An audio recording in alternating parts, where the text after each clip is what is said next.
And we may have talked about this then, because when you remember you had the 1 is down, 2 you come up, 3 the elbow sinks, 4 the tips of the fingers go up, and then when you get to 5, you want to be thinking about the center of your palm.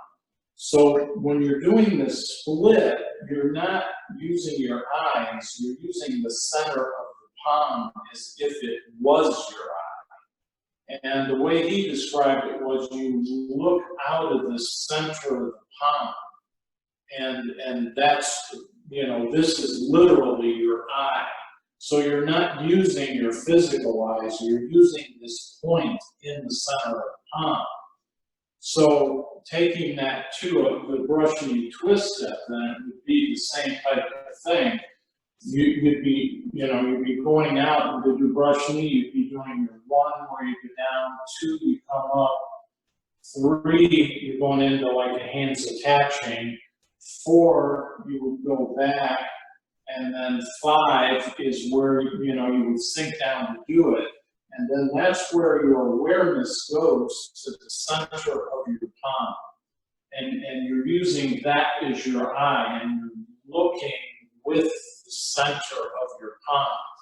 So you don't want to get too hung up on the physical eyes on that split form. You want to think more about that point in the center of the palm as if that's your eye. Now, the reason he gave for that is that what you're training yourself to do is you're training yourself to use the flow to do the split form. If you use your eyes and you're looking at something, it tends to become, okay, I'm going to hit, you know, something with my hand.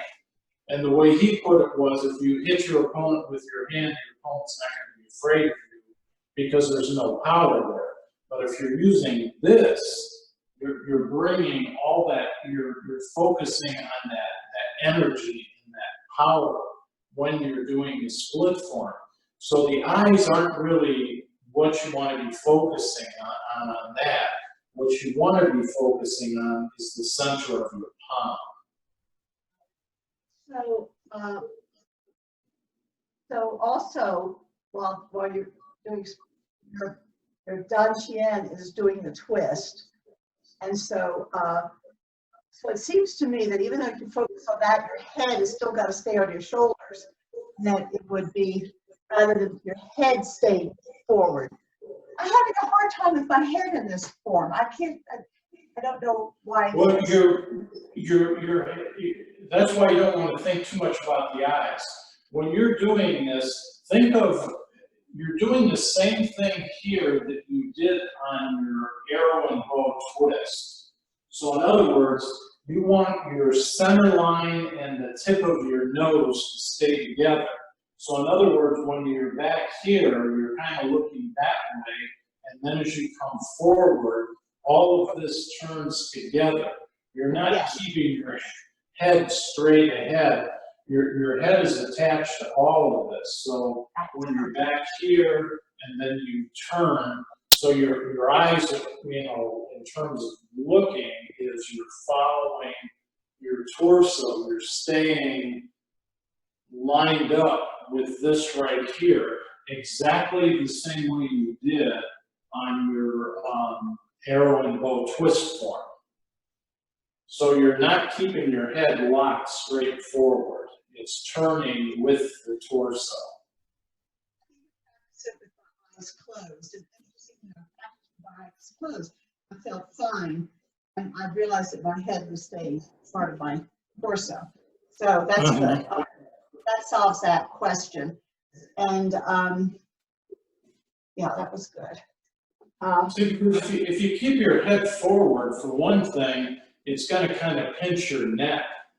Because when you're back like this, if you're trying to look forward, all these muscles in here are going to tighten up. Whereas if you're over here, and if you think about it, it's exactly like doing, you know, stork spreads wings is very similar at this point to brush knee twist step, and you do the same thing in that. The tip of your nose and your center line all stay together and turn together. I have a problem with that because because, you know, you're looking at the, you've got your ball, you know, so now what it is that it is, so when your elbow goes down and then your fingers are touching the sky, so to speak. Well, the elbow goes down and then the fingers go up to the sky. Up.